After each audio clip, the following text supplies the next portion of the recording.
There we go. Yeah, I'm just trying to fix my lighting right now at the moment. Okay, there we are. So, I mean, again, this is it's going to be a very interesting game because you got two teams going in two very different directions. And so, what do we want to see out of the rest of the season?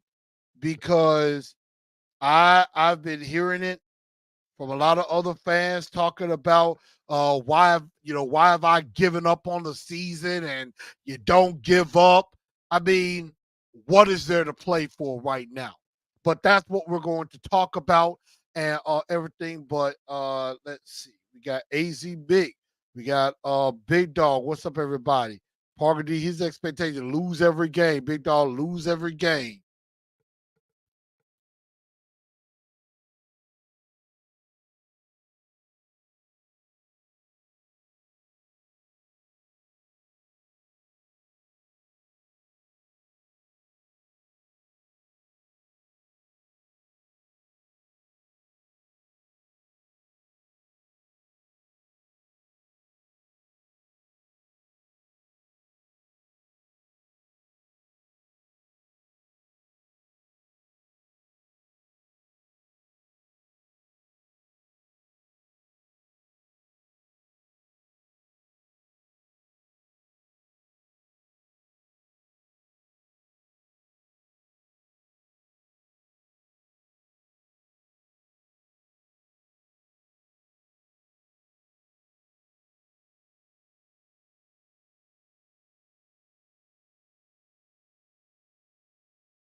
All right, y'all.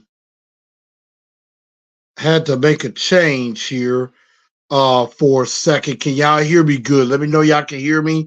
I'm trying to having a small technical difficulty right now. But can everybody hear me right now? Um yeah, let me know if y'all can hear me. And we're gonna keep everything going. But yeah, we're definitely working on that. But the question is, with everything going on, what do you want out of the rest of this season? We're definitely going to get into that. Let's see. Huh. Fade said Vrabel screwed us against the Texans. Texan fans are toxic. Well, the Texan fans, they got bragging rights. They got bragging rights right now because they beat us. Rocky Boy, what's up? Big Dog says fire Vrabel and Kelly. And, others say, Amar says to tank. Parker D says fire Tim Kelly. I mean, here's the thing. If you fire Tim Kelly, you still got Vrabel to deal with. And all Vrabel's gonna do is bring in another guy, um,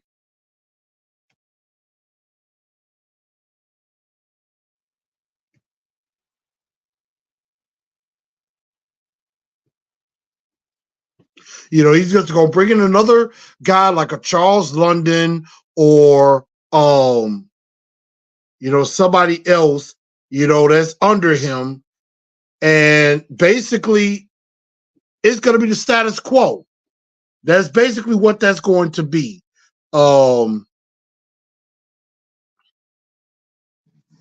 This team looks lost, bad coaching. I agree. And so,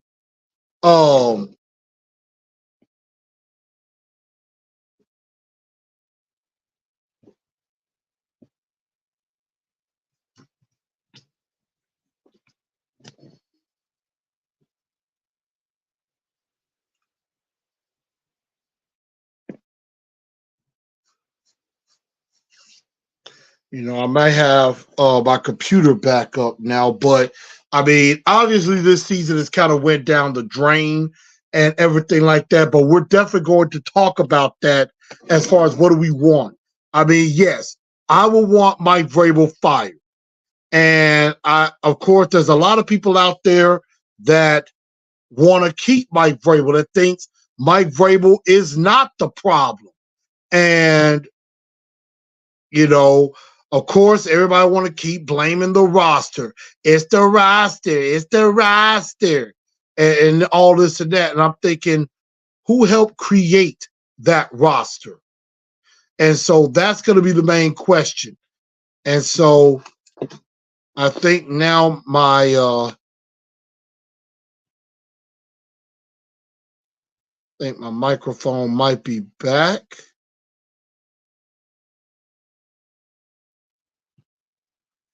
So let's see.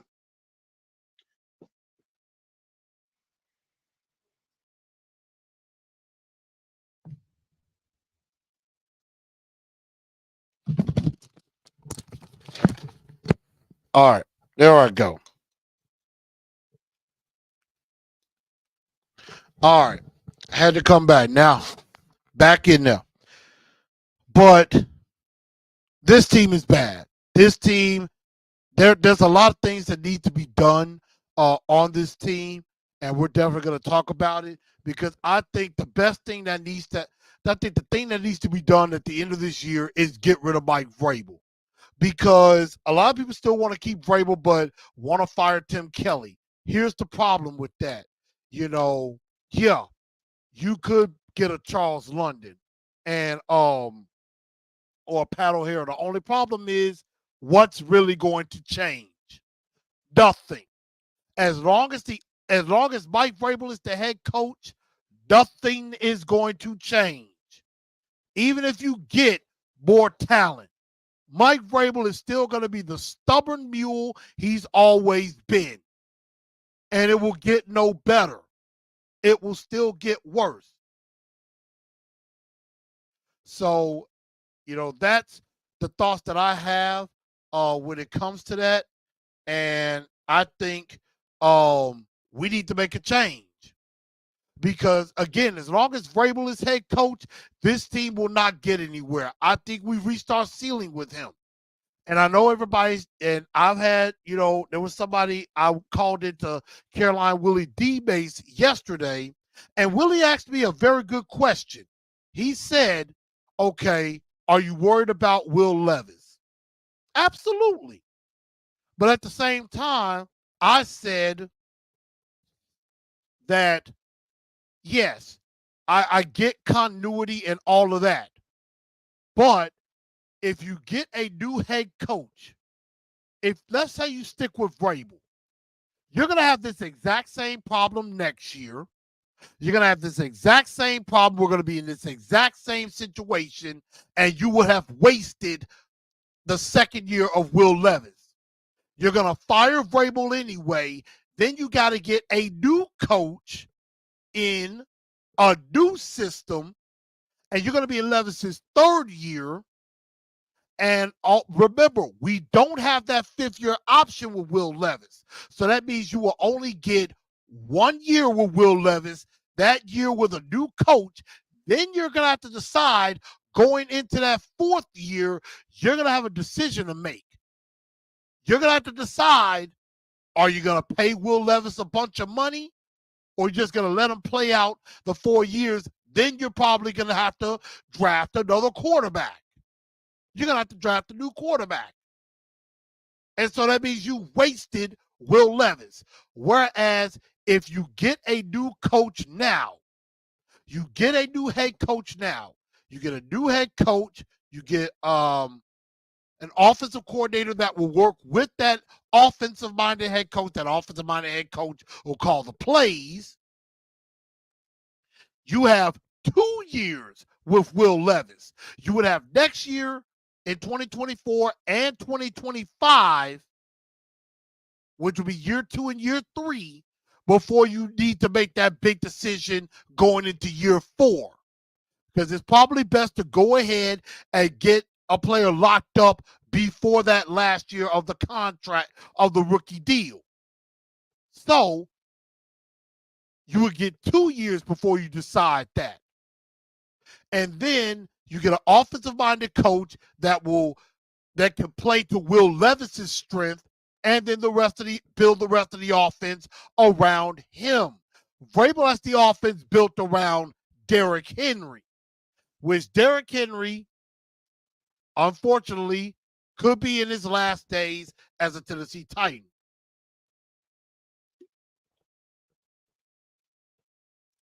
And yes, we have to rebuild the offensive line as well. Now, some say, well, you can't build an entire team in one off season. Houston seems to have done pretty well in one off season. Indianapolis has somewhat gotten better in one off season. So saying things can't be done in one off season is a bunch of crap. It's a whole bunch of crap. And that's why I say you move on now. The only reason I will hold on to Vrabel until the end of the year is if you have any chance to trade him. Since the national media just seems to love Mike Vrabel so much. And Amar says we need to go ahead and trade him. Well, we can't trade him to the end of the season. And yes, the strength and conditioning coach needs to go too. All the cap money in the world will not attract good talent to the Titans. I agree, especially with Vrabel as head coach.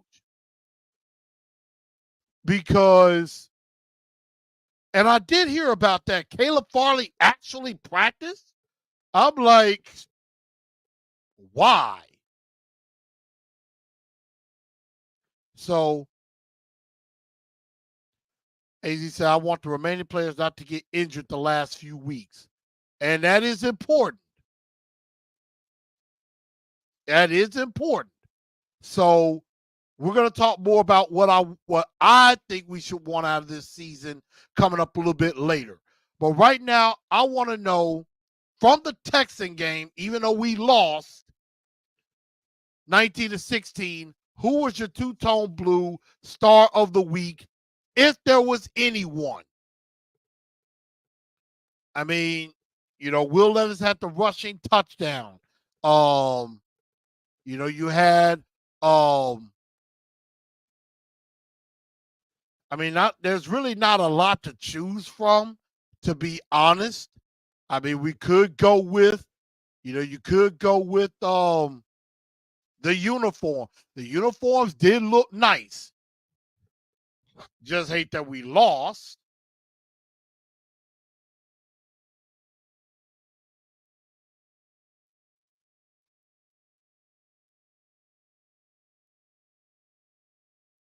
So, who is your two-tone blue star of the week? I mean, Danico Autry, you know, um, Danico Autry had a big game, had a couple of sacks.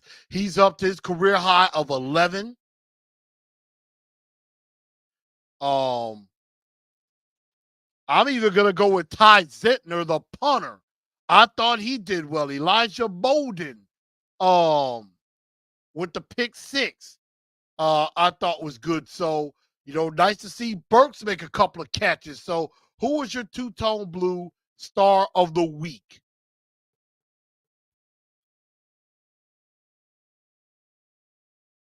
Parker D said we need to hire new coaches and new players, but players will get hurt. Be the same old type. Fire strength and conditioning coach. I agree. Landon says, unfortunately, they're going to give Vrabel another year. And again, I don't get it. Now, I know Miss Amy loves Mike Vrabel. She loves Mike Vrabel. But we also know she loved John Robinson too, gave him a contract extension, and was fired 7 months later. Let's see. Big Dog says Chris Moore. Amar says Danico. Landon says Danico. Parker says Danico. AZ Big says Danico. We got Ian up here. What's going on? Unis look sick under the sun. Big Dog going with Elijah Bolden. Rocky Boy says Autry. Jackie says Autry. I think a lot of people are heading in a little bit of the direction that I'm thinking. The two-tone blue star of the week, I think, is unanimous. Danico Autry is the two-tone blue star of the week because he now, he leads the team in sacks with 11. He leads the team in sacks with 11. I mean, that dude, I know he's 33 years old and he'll be 34 next year. I would bring Danico Autry back. I would bring Danico Autry back on like a 1-year deal, maybe a 2-year deal with an opt-out after one. I would do something like that. I think that's what I would do. Autry with 11 sacks. We got Harold Landry with 8.5. Big Jeff with 5.5. And then and Arden Key slowly has gotten 5, but I expected more from him. But I definitely think Danico Autry.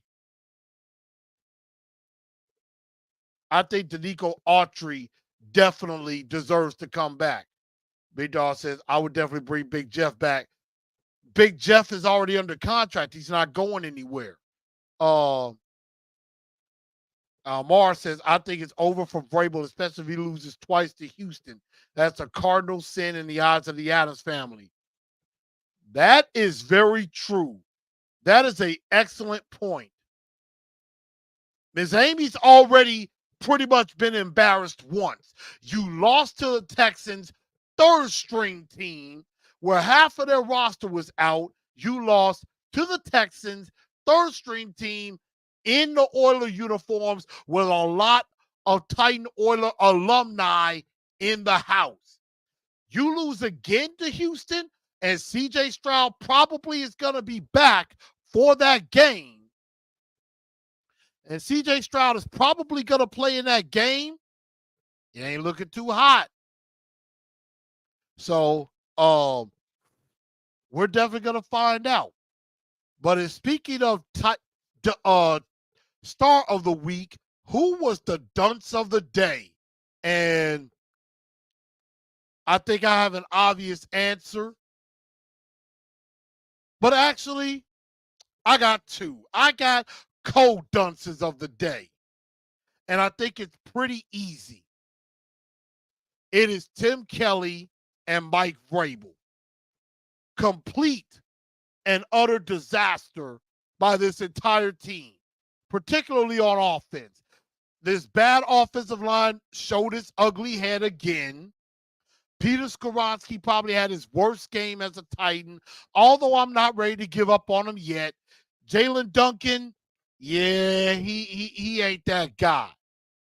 He ain't that dude. Tim Kelly didn't do a good job calling plays. I mean, you had 24 offensive first down plays.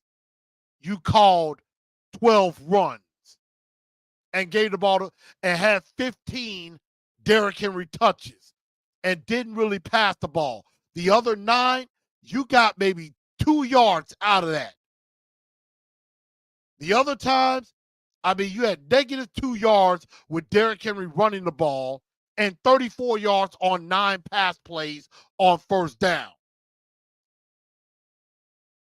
And I'm with you, big dog. I mean, this is why I put it on Vrabel more, because basically, and I said this before, and I said this on the radio before, what problems did we have last year? Offensive line and play calling. You fired the offensive line coach last year. You fired the offensive coordinator last year. What is the problems on offense this year? Play calling and offensive line. Isn't that a coincidence? Is that a coincidence or not? And yet at the same time, nobody wants to blame Mike Vrabel for any of this. Nobody wants to blame him at all because the national media just still loves him.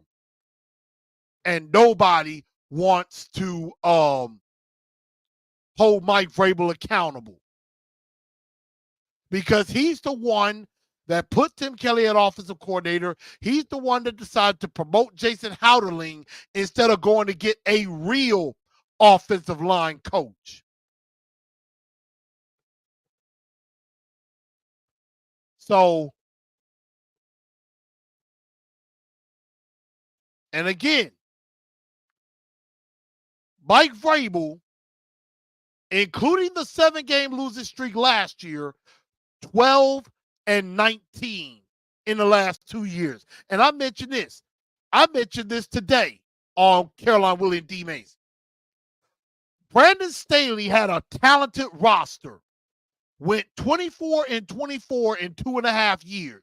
Went 9-8 in his first year, 10-7 in his second year, went to the playoffs, lost to the Jags, went 5-9 so far this year, got fired.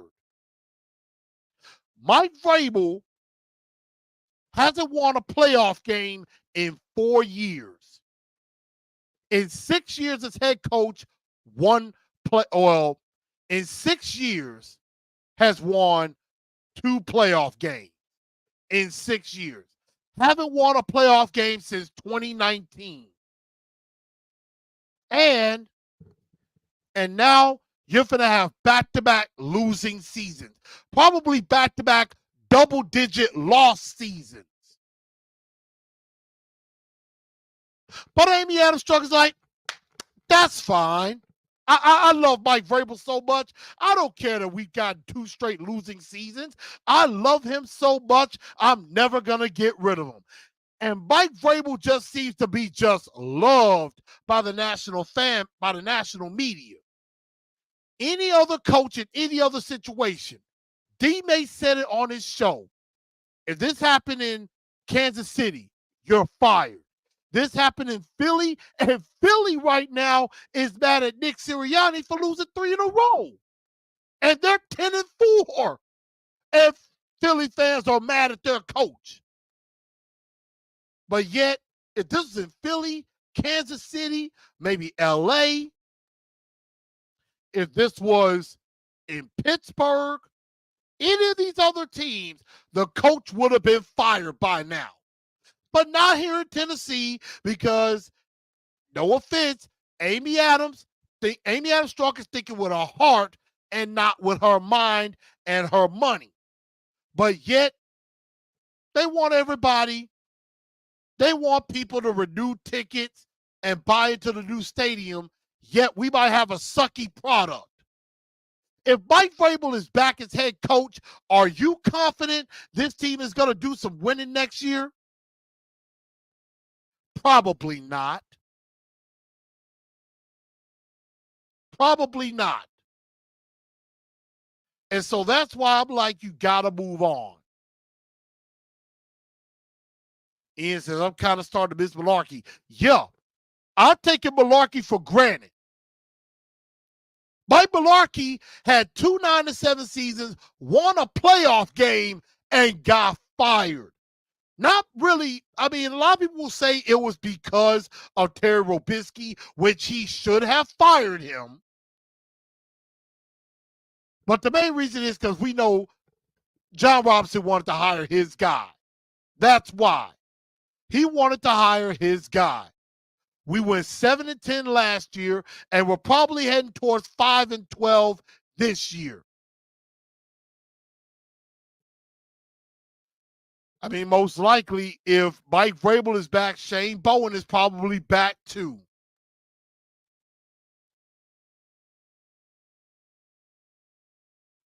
So, again, a coach that had more talent, was supposed to be a defensive guy. This defensive guy sucked, got fired. Vrabel, who's a defensive guy, his run defense ain't exactly good either. And you have back-to-back losing seasons, and you're supposed to be a winner, and you said, we're going to compete for the playoffs, we're going to compete for the division, and you have massively failed. Yet, no blame.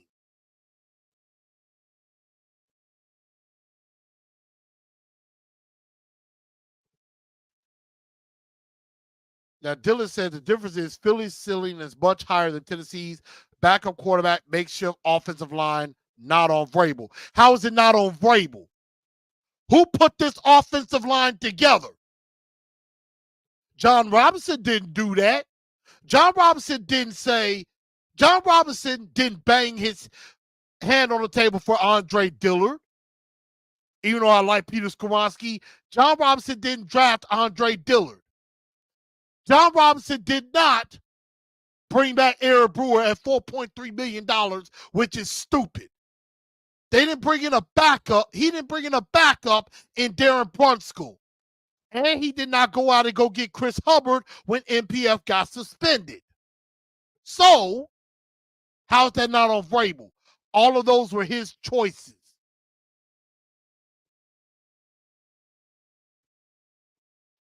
Whose idea was it to keep Craig Ackerman on staff? That was Vrabel. All of this was on him. You can't put it on Rand because it's his first year. Now, Jackie says Miss Amy's not a good owner, but you disagree with me. And I'm not saying that she don't deserve blame too. She does, because she's letting this happen instead of doing something about it. I mean, look, John Robinson, we were 7-3. She fired John Robinson, and she felt she already knew we needed to go in a different direction. Why is she not doing that now?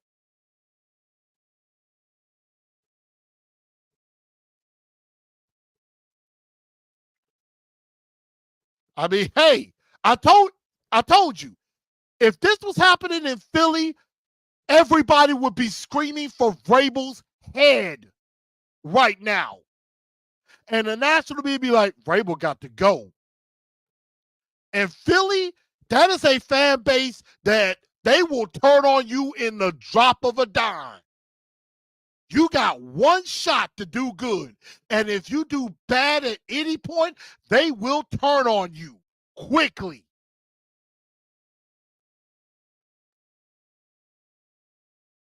Now, Rand was here when Diller came in. But again, per Buck Rising of A to Z Sports and 104.5 The Zone, it was Vrabel's idea to go get Andre Dillard. So remember that.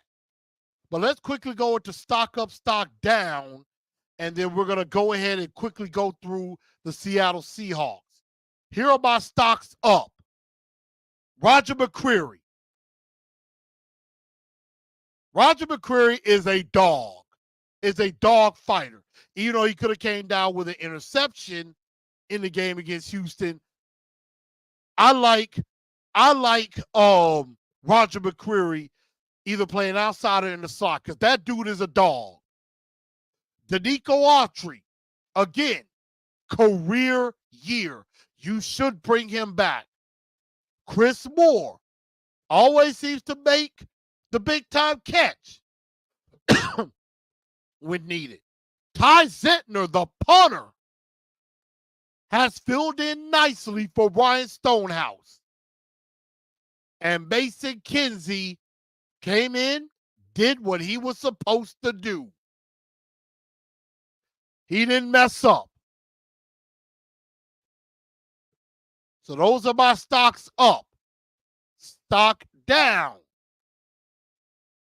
Peter Skoronski. Because he had a bad game. I am not saying I am out on him. Absolutely not.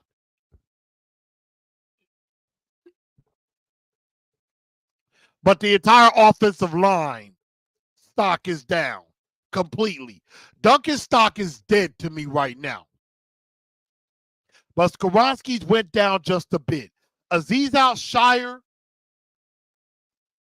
he's a tackling machine. He's a tackling machine with 137 tackles, but a lot of times finds himself out of position. Tim Kelly's stock is down because very bad play calling, especially on first down. Reminded me of the Jacksonville game last year at the end of the season. Run defense. You couldn't stop Devin Singletary. Devin Singletary ran all over you. And then there's Mike Vrabel, the grand architect of all of this. Again, you cannot blame John Robinson anymore. The roster is bad, but who did most of the selections this time? It was Vrabel. This was on Vrabel.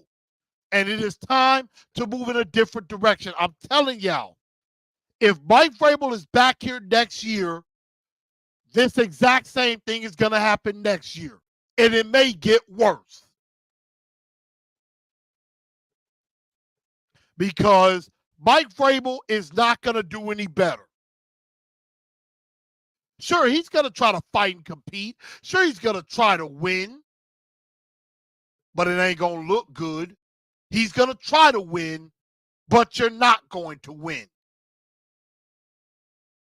And you basically lost it with Tierre Tart. Yeah, I do hope Colton Dowell gets some snaps because I think he can replace NWI. So those are my stocks down. And again, let me get y'all thoughts as well. But let's get into the Seattle Seahawks. They're coming in again, coming off of a huge win at home against the Philadelphia Eagles. I believe that game was coming in off of that huge win to the Philadelphia Eagles. And I mean, that was a good game. That was a really, really good football game last night. 20-17, Eagles win. Jackson Smith and Jigba basically helped win the game for the Philadelphia Eagles. I mean, for the Seattle Seahawks. Seahawks coming in at 7-7, fighting for their playoff lives. They're in the hunt right now. Right now, they're pretty much middle of the road everywhere. Tied for 18th in scoring offense, 20th in total offense, 28th in running the ball, 15th in passing the ball. Defensively, they're 24th in scoring defense, giving up close to 24 points a game, but only scoring about 21 points a game. 28th in total defense, 25th against the run, 24th against the pass. So maybe not great. But Pete Carroll is a pretty good coach. Everybody want to talk about Vrabel. He's such a good coach. He's such a good coach. Pete Carroll's a better coach. And Pete Carroll could outcoach Mike Vrabel. Now, DK, you got a trio of good receivers over there in Tyler Lockett, DK Metcalf, who is their leading receiver, 56 catches, 942, and 7 TDs. And then you got Jackson Smith and Jigba, a heck of a receiver. Made a big time touchdown catch. I like Jackson Smith and Jigba, and you could have picked them up. On the other side of the ball, a guy that's really coming to his own. I like Devin Witherspoon. I might start him this week because I got the playoffs coming up, and I got to win. I have to win, and I got to face the number one guy in the league. I got to figure out an upset. And I'm going to work on my fantasy roster today and tomorrow. I'm going to win my fantasy league. I'm going to pull the upset. So, Julian Love, the safety for the Seahawks, is really coming to his own. Had 2 big interceptions in the game, 99 tackles, 4 picks. 2 of them in this game against the Eagles, including the interception that sealed it. So big plays for the Seattle Seahawks, which leads me to my Blue Enforcer 4 points to victory.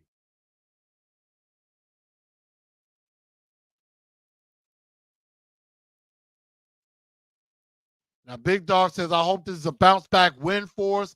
Ian says, I hope we lose out, to be honest. I mean, honestly, yes, it'll be nice if the Titans win, but we'd be better off if we lose out, to be honest. I mean, hey, a win's a win. I get it. Vrabel's trying to save his job. Why? Because I forgot to mention this earlier. It looks like I don't have it up. The news, of course, coming out that Ryan Tannehill, if Will Levis can't go, Ryan Tannehill will be the starting quarterback. If Will Levis can't go. Why is Caleb Murphy not starting as a rookie? AwakenTheEternal.com. They need to take a look at him. Ravens gonna have Tannehill throw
All right.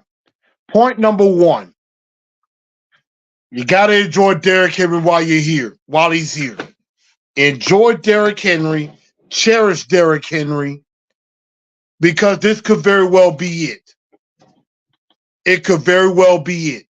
So let's enjoy Derrick Henry while he's here. Because he might be gone. Number two, you got to give Tannehill a chance to throw the ball. And that means just don't get him killed. Give him a shot. And that means getting the ball to DeAndre Hopkins as much as possible. Try to get the ball to Treylon Burks. You're going to have to pass the ball a little bit because the Seahawks are going to try to stop the run. And that's what they're going to definitely predicate their whole game plan to, stopping Derrick Henry. So you got to give Tannehill a chance to throw the ball. But behind this offensive line, I am a bit nervous. Number three, be competitive and show some fight. I know we have nothing to play for. Right now, all we can do is play spoiler. The Seahawks are fighting for their playoff lives right now. They are fighting for their lives, trying to get in. And so they're going to try to run the ball with Kenneth Walker, who is very, very good. We don't know who's starting at quarterback. Drew Lock led them to a victory, so they may go with him. If Geno is healthy, Geno may be in there. Either way, you're going to have to prepare for both quarterbacks and just try to be competitive. And I know Mike Vrabel is as stubborn as a mule, but he's going to try to fight. I'll give him that. And then last but not least, a lot of guys didn't practice today. I don't think a lot of big name guys are going to play in this game. And I think there could be a chance that a lot of young guys get their opportunity. And if they do, make the best of it.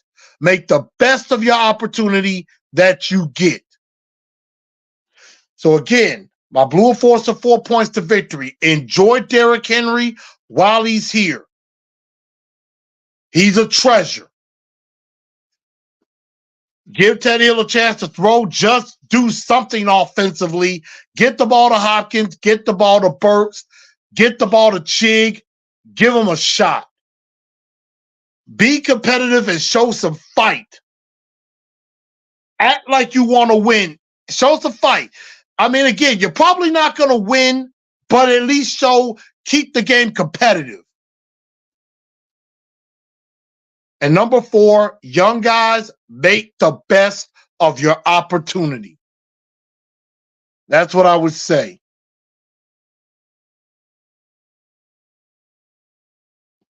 Parker is Mike Vrabel to show us I'm trying to hack you. Maybe. He will be gone. I hope so. I hope Henry scores the final touchdown. Spears is getting more reps. I could see that.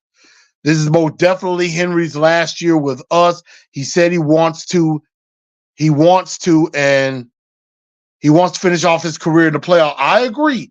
He deserves a chance to win a Super Bowl. Faye says Levis will play. Well, Levis did not practice today. I don't think he's playing. And I wouldn't play him. I would sit him for the rest of the year. Party, the only goal I have is to get D-Hop to 1,000. I say get D-Hop and Derrick Henry to 1,000. Get D-Hop and Derrick Henry to 1,000. That's what I would do. But at the end of the day, I think the Titans lose a close game, 17-16. I think the Seahawks, they're desperate. They're trying to hold on. They're trying to fight tooth and nail to get into the playoffs. They're trying to get to 8-7 out there in the West. And I think the Seahawks, they're going to ride that momentum from Monday. Even though it's a short week, they got momentum. And I think they got too many weapons on offense, and we're not going to be able to defend them all. And Kenneth Walker could have a nice day. So I do think that the Titans fall 17-16. AZ Big says Seahawks 27, Titans 10.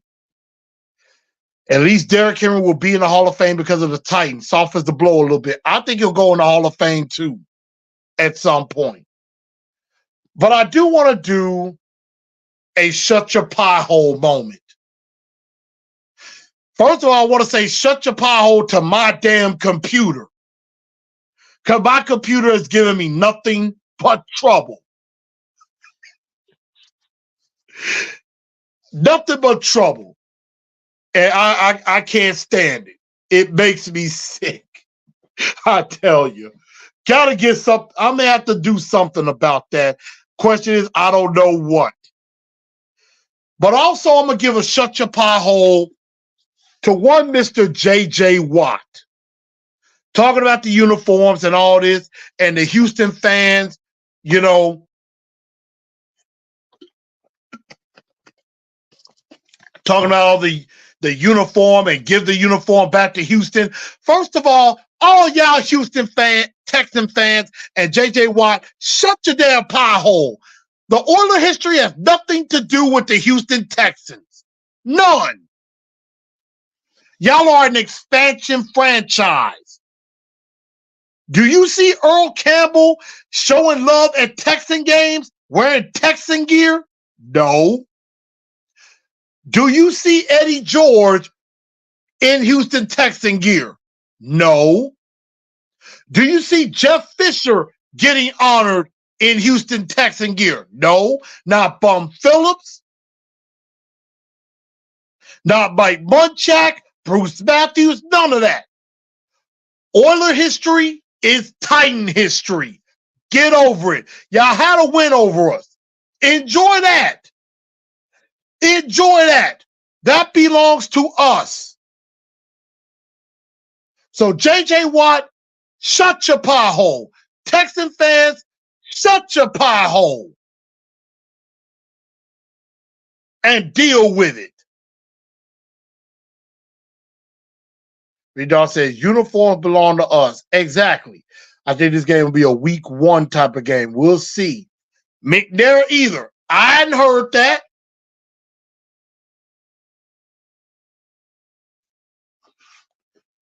So shut your pie hole, J.J. Watt. And I might clip this and put on my Twitter and send it to him. Oiler legacy lives with the Tennessee Titans. Damn right. That is our legacy.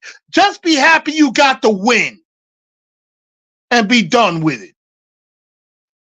But everybody, that's going to just about wrap up the show for tonight. I want to say thank everybody for tuning into the show. Again, if you're on, make sure you hit that like button. If you haven't already, hit that subscribe button. Subscribe to the channel. Thank y'all for sticking with me even throughout my technical difficulties and everything. And also make sure you download on Spotify, iHeartRadio, Apple, and Google Podcasts as well. And I thank everybody for tuning in. Everybody have a very good rest of your Wednesday. And at the end of the day, tighten up, because that's all we know how to do. Good night, y'all.